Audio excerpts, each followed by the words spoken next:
My name is Krista Davidson. I'm the head of programs and operations at Ingenie. So Ingenie is the project coordinator for a project called Developing EdTech Startups and the EdTech Ecosystem, sponsored by SAIS. So Ingenie is an EdTech incubator, and that means that we support EdTech startups from across the African continent. We choose these startups based on their mission to improve quality, relevance, and access of education across the continent. We offer these startups support and resources. We help them to get to the next stage so that they can impact more learners. So I've been with Ingenie for just over a year. So I joined right at the beginning of the SAIS project, actually. I've been with the team and leading the incubation program since then. I guess I'm really passionate about education generally, and I was privileged to have quite good opportunities growing up in terms of the education I was able to access. Education is a basic human right, and we should be doing everything we can to make sure everyone, but particularly everyone across the continent, is able to access really high quality education. So Ingenie's incubation programs are all run from Cape Town, South Africa. Our first program ended in September, and that one went fully as planned. We brought the entrepreneurs to Cape Town to deliver some of the support in person. The current incubation program now has turned into a remote program. We've given them training and access to a whole bunch of resources. So Ingenie works with 4 other partners on this project who are also hosting activities on our behalf that are funded by the SAIS project. The first is the Namibia Business Innovation Institute. The second is based in Botswana, called These Hands. The Launchpad, based in Tanzania, and Bongo Hive, based in Zambia. So because of SAIS, we now have a much more prominent presence in the SADC region. Previously, we had run programs, mini boot camps across various markets in Africa, but this has really sort of grounded Ingenie as a key player in the innovation space in all of those partner markets. So in Namibia, in Botswana, in Zambia, and Tanzania, we have these partners who are now using our name to leverage their own sort of credibility and brand, and entrepreneurs all over the region are now sort of understanding that Ingenie is the company to turn to when it comes to EdTech in Africa. Beyond the financial support that SAIS has given us in the form of grant funding, they have also provided us access to our own acceleration services through an organization called Impact Amplifier. Impact Amplifier is a local organization that helps to really create more financially sustainable businesses that are focused on impact, like Ingenie. They've done quite a lot of work with us on our future strategy and just understanding what business model might work for us going forward. So one of the South African startups that we're working with right now is developing gamified learning content for ECD children, so early childhood development. That entails using technologies like AR and VR to really create a really interactive experience. They are trying to make these technologies more accessible, so using things like flashcards and really simple data-free software that can be downloaded through any smartphone. The best part is that all of that content is available in mother tongue languages. Another startup that we are currently supporting is developing interactive storybooks in mother tongue languages. So really a sort of unlimited library of stories to promote the tradition of storytelling within South Africa specifically. Ultimately, the solution aims to improve literacy in the country. The startups we've supported have gone on to reach well over 1 million beneficiaries. And with our continued support, we hope to maximize that impact over time and allow these companies to go on and prosper and become financially sustainable and continue making an impact in their communities and beyond.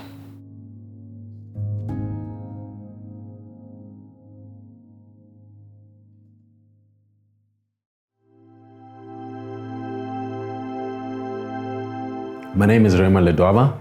I'm the CEO of IT Think Smart Solutions. We are a software development and consulting business. We also run an academy called IT Think Tech Academy. This academy trains unemployed ICT graduates and gives them skills on how to code, as well as how to solve problems. The problem that we are solving in our society with our IT Think Tech Academy is addressing the unacceptably high unemployment rate in the country that is driven by the fact that many young people are not educated, or those who are educated and have degrees, they are unemployed and are just sitting at home. So we provide unemployed ICT graduates with an opportunity to come into our business and to learn advanced programming skills and also get practical hands-on experience by solving problems that our clients have. Our project has been funded by SAIS, and the support that we've received from SAIS has been vital in ensuring that we can deliver this project. Not only have we received financial support from SAIS, but they've also provided additional support through capacity building initiatives or trainings, as well as providing us with organizations that have either walked this journey before who could come in and sort of like provide a mentorship role. And I think that has been one of the things that sets SAIS apart, because it's not just provision of money, but it's ensuring that we've got additional support that helps us deliver this program to the best of our abilities. We are running this program in South Africa and Tanzania. The South Africa operations are taking place at our offices in Midrand. And in Tanzania, we work with an organization called Epson Girls, and they run their program in Dar es Salaam. The team members on this project includes myself as the project coordinator. My role is to ensure that the project runs smoothly in South Africa and in Tanzania. And in both countries, we've got project managers. And the role of project managers is to ensure that they are collecting the data required to measure the impact on this project. They ensure that all the resources that are needed in running this program are there. They manage all the staff members, who include trainers, very experienced and knowledgeable trainers. We also have some administrative staff who are there for the students. And then we've got finance people who make sure that, the funds that are required on the project are there. When someone has the confidence and the belief in themselves, and their mindset has shifted from, I am this unemployed person and I'm just sitting at home, to, I actually can do stuff. I actually can code. I actually can program software. I can actually solve problems. We know that that confidence is something that will transform this person's life, and that will help this young person feel and know that they can take their career to the next level.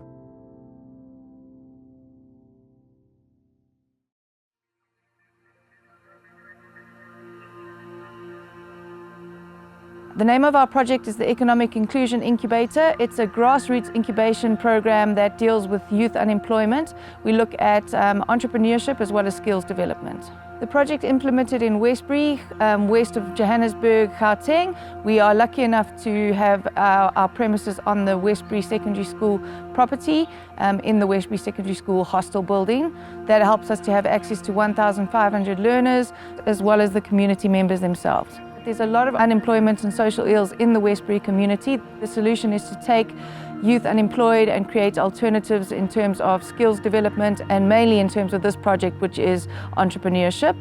The idea is to take grassroots small businesses and get the community to support and develop those businesses, as well as our partners which step in and access the services and products of our youth and of the small businesses. So that's something that creates a turnover for the businesses, both in the community and with our partners outside the community. Mashup Community Development is the main implementing partner.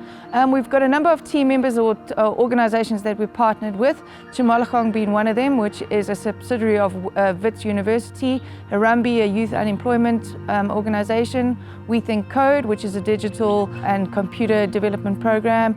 We've got Coney Centennial Foundation, which have been instrumental in the project from the day that we started the youth center 8 years ago.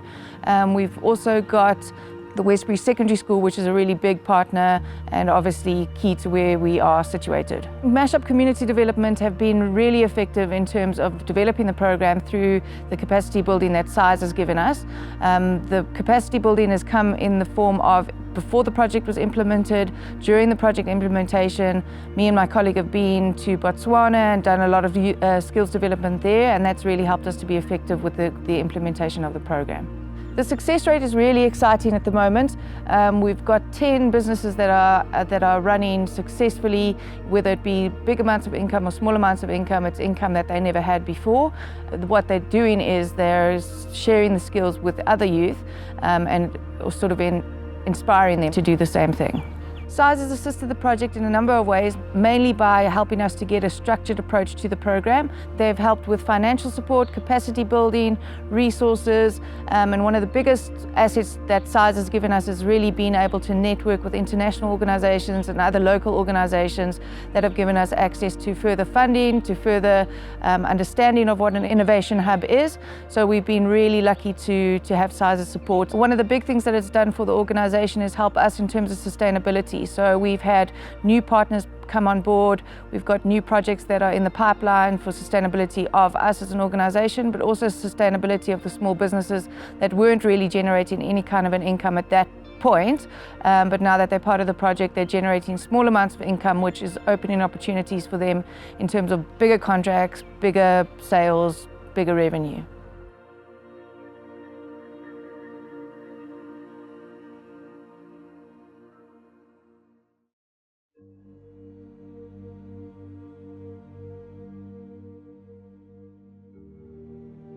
My name is Dr. Aisha Pandor, and I'm the chairperson of the board at BioCity. So BioCity is a non-profit organization that's been put together to serve as an ecosystem for nurturing of the biotech industry.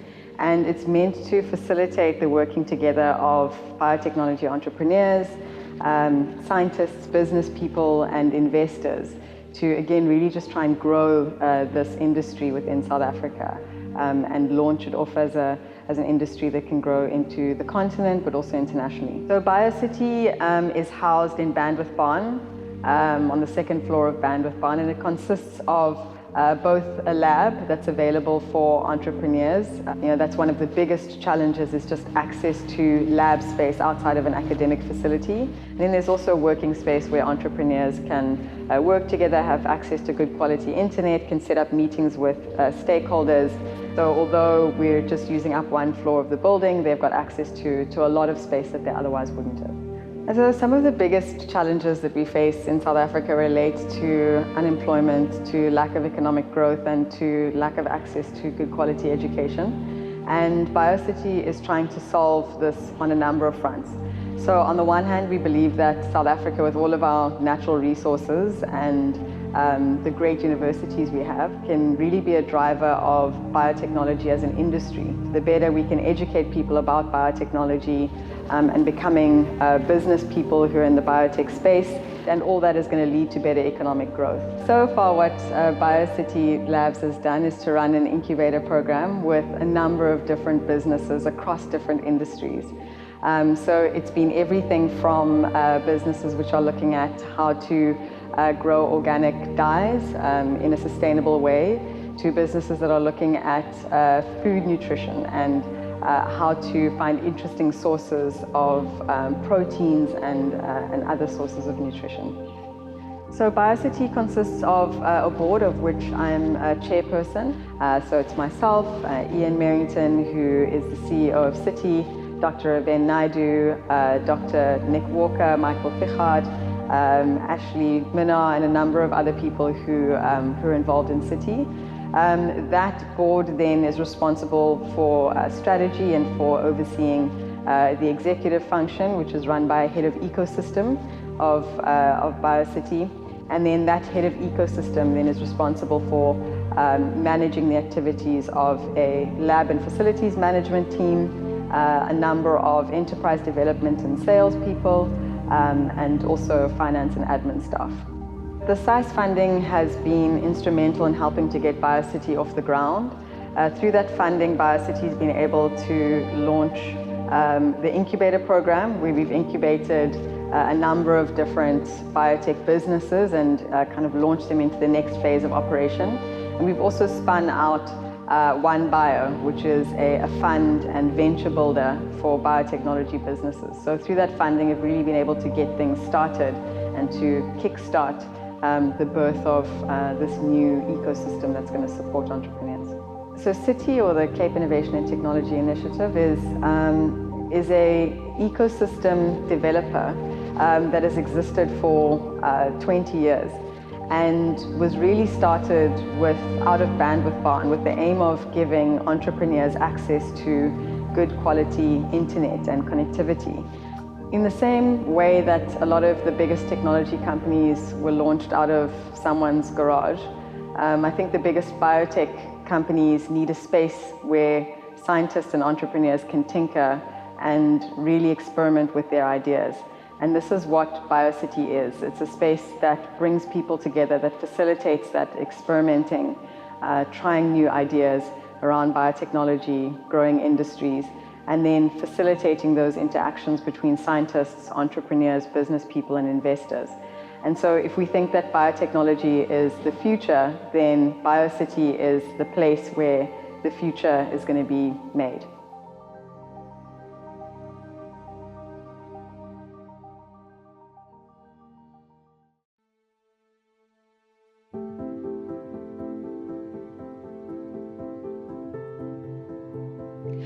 Our project is the Tech Tribe Accelerator. We focus on making scalable enterprises investment ready. So entrepreneurship is in essence a very lonely road. You and your idea. When you start your journey and you do not know what it takes to be an entrepreneur, you make many unnecessary mistakes and you waste a lot of years that you could have made a huge impact in society. This project helps entrepreneurs that's far away in rural areas, disconnected to cities where most of cohorts and training for entrepreneurs happen, in knowledge and mentorship to scale the enterprises, to build the networks and build the business that they dream to be proud of. The Tech Tribe Accelerator is an online accelerator. So it is virtual, it is accessible from any point in Africa where people have access to data. We are rolling this out in Malawi, Botswana and South Africa, but when it goes live, it will service the whole of Africa. Capacity building programs focus on business growth, a target market, theory of change, scalability of the enterprise, the pitch readiness of an enterprise, pitching to investors, as well as one-on-one mentorship. And I think that is often the missing element. You can get a lot of online training, but you get very little mentorship.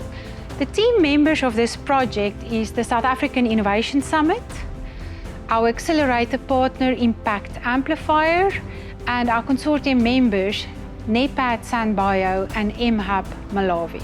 The Southern African Innovation Support Program assisted us with a grant as well as ecosystem involvement with our project. They advertised our project, they supported our project, and they gave us the finance to complete it. So the success rate is being measured at the moment, and we have passed the midterm review of the SAIS project, and everybody is very happy with the outcomes that we have achieved so far. Just imagine that the virtual accelerator touches in our pilot 177 businesses, but in our scale, 10,000 businesses across Africa. That creates jobs for 10, 100, 1,000 people per business. Imagine the impact that this accelerator can have on the economy, on the solutions that entrepreneurs bring to society: healthcare, energy, food security, and all the other good things that entrepreneurs make accessible to society, what an impact this accelerator can have on the African continent. If you are an entrepreneur serious about growth from Africa to the world, this accelerator is for you.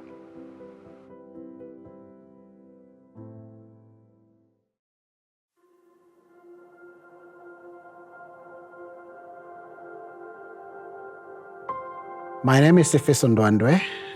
I'm an executive director of Catalyst for Growth, an organization that works in the enterprise development space, focused particularly at monitoring and evaluation. My years of growing up, particularly at primary school level, in a rural area where I went to school, we would pass through the market as we were rushing to school and would find several women from the local community selling fat cooks. An exciting moment for most of us at that age would be having a couple of cents in your pocket and be able to stuff one or two of those fat cooks before school starts or at tea break. During that time, during that era, the ladies that were selling those fat cooks and a few other essentials were largely being looked upon as being poor, and were selling those fat cooks to be able to put through school some of their kids. Some of those kids that were supported were in my class, and they've gone on to achieve great things.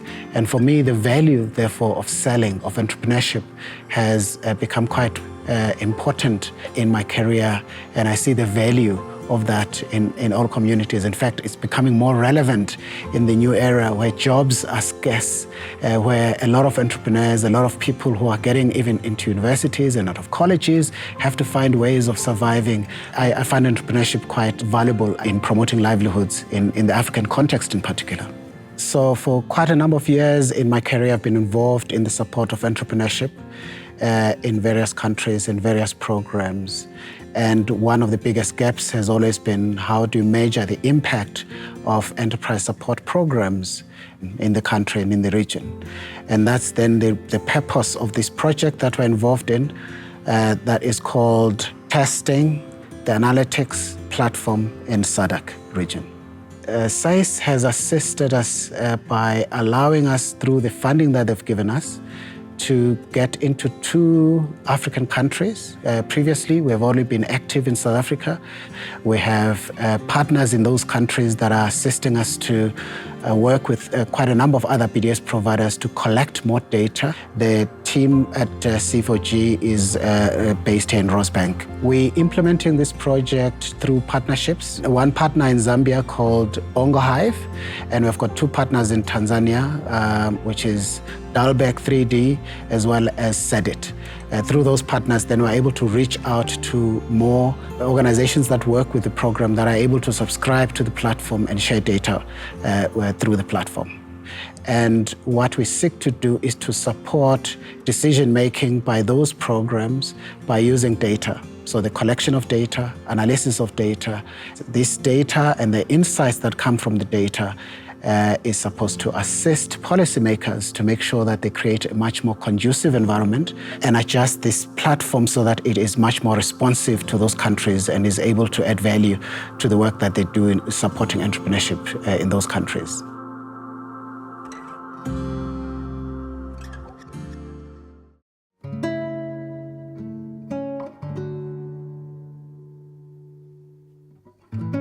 My name is Alexandra Fraser and I'm part of the SAIS project, the African Angel Academy. I've been involved with ABAN since its foundation, so I've always been passionate about creating angel investors and working with angel investors. Startups who have initial angel investors tend to do better, they tend to grow faster, they tend to create more jobs and more economic value. So in Africa there's been a growing number of angel investors, but many of the groups are fairly new.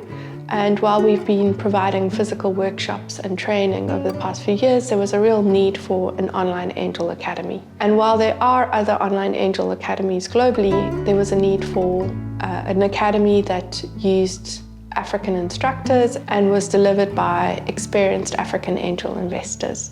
Currently, the project's been implemented digitally. We've had a series of introductory webinars and the online course, ranging from how you developed your angel investment strategy to due diligence and deal structuring to exiting and managing an angel group. And then after the content component of the course, there will be additional mentorship for new angels, additional webinars around a variety of topics, everything from tax and legal considerations in your jurisdiction to intellectual property or alternative investment and structures. The pilot is being run in those 5 countries. So Namibia, South Africa, Tanzania, Zambia, and Mauritius. But the hope is that after the pilot is run, that we can open it up to angels from across the continent. So we have a fairly small team. The 3 consortium partners are Fraser Consulting, the African Business Angel Network, and the Victoria Business Angel Network. So leading the Victoria Business Angel Network is Stephen Gugu, and he has a number of team members who have been assisting in supporting him with this project. Then we have David van Dijk from ABAN, the African Business Angel Network, and what we also have there is access to a wealth of experienced angel investors who have been able to assist us with expert interviews and also will be involved with mentoring the new angel groups going forward. SAIS has assisted the project by providing capital. So while we have contributed a significant amount of time and expertise and knowledge, the hard costs of producing the content, of packaging it, of the production costs have been covered by SAIS, which has been fantastic. And this seed funding has really allowed us to build this online platform and also to pilot it with 40 angels and offer this program to them for free. With this project, we really are hoping that it will be a way to scale the efforts of what the 3 organizations have been doing for a while. And the core objective for us is to also increase the diversity in terms of gender participation. So our target is for 40% of our angels to be women in our pilot, and that figure is actually sitting closer to 50%, which is fantastic.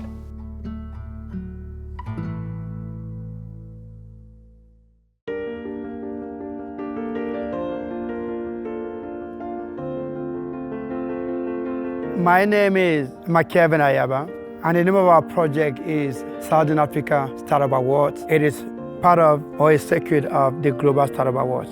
It was founded in the Nordics in 2012, and we are now in 7 regions and 64 countries. And we have country partners in Zambia, we have Namibia, we have Mauritius, Mozambique, Malawi, Tanzania, and then we have South Africa. This project is all about connecting our ecosystems, regional ecosystem, and looking for entrepreneurs or startups that are doing an amazing work within their community. Entrepreneurship in Africa with technology is one of the best ways that we could solve unemployment. I'm originally from Cameroon, but based in South Africa. I remember growing up as a child, going to the market every weekend with my grandmother to help her sell. And I remember her telling me, you will be somebody someday. You will be an entrepreneur someday. You will own your own business someday. And so you should look at how it's been done.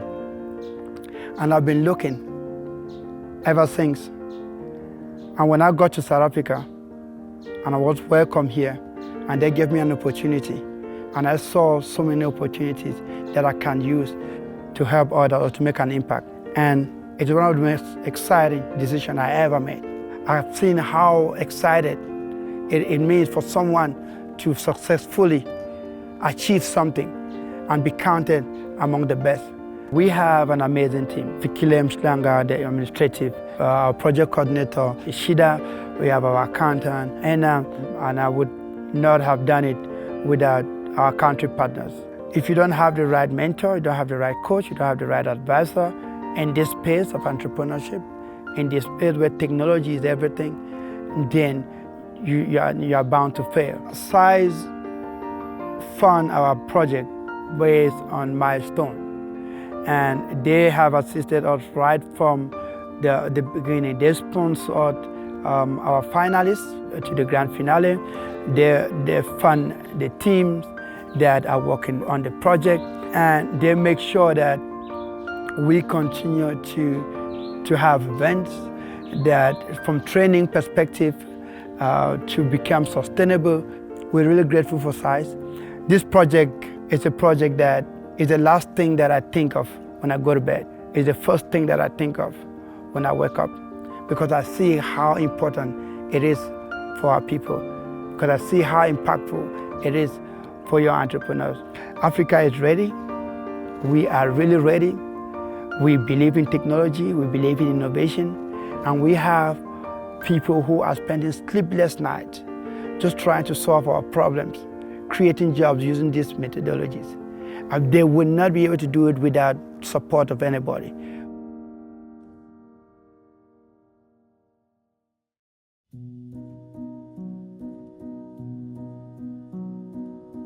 I'm Dion de Beer from Central University of Technology, Free State in Bloemfontein, and the name of our project is Development of Additive Manufacturing Ecosystems in Botswana. We use additive manufacturing, or more generally known as 3D printing or rapid prototyping, to manufacture customized implants for patients with a specific medical problem. Typically, we would receive clinical data from a clinician that understands how additive manufacturing can be implemented to support the patient. It may be due to cancerous growth that must be removed and do a facial reconstruction, or it can be just incurred through trauma accident, shooting accidents, car hijacking accidents. So we've built quite a record in helping patients that through normal medical procedures would not have been possible. So the majority of our cases are patients that are not assisted by the government hospitals, or which have been left in society and not been taken care of. And we apply our technology to try and give those patients a new lease and quality of life. The team members are Central University of Technology, the University of Botswana, and the Botswana Institute for Technology Research and Innovation. The project is implemented from Bloemfontein to Botswana, so we focus on the institutions in Gaborone at the moment, but from there we hope to spread it through Botswana and use Botswana as a stepping stone to get to the rest of Africa. I think as a South African, we grew up in a way that we have to make things work, because we went through different stages in the country, and going forward we have to implement technologies and systems that can support the development of the younger generation in the country. And what we've achieved is to certainly bring a new stream of engineers and designers and technologists forward to work hand in hand with clinicians. And with the same technology we can achieve technological results, but also help people on the medical side to have quality of life. SAIS gave us training in the development of impact case studies and assists us in the overall project management, but most importantly also funds the project. The SAIS funding helped us in bringing the three teams together, taking ourselves to Botswana, give training to staff and students from the institutions, bring them to us and give them training on our equipment, help them to start off with equipment on their side, and also train them to design for additive manufacturing. Starting to use these technologies in the late 90s, we were pioneers in working with this technology, and we had a lot of obstacles to overcome. And looking back at the results that we've achieved, both in terms of helping people in the medical field, helping patients to have new quality of life, but also make a difference in industry. I would like to encourage young entrepreneurs, designers, engineers to adopt new technologies and see how can it be applied to make an impact in our country.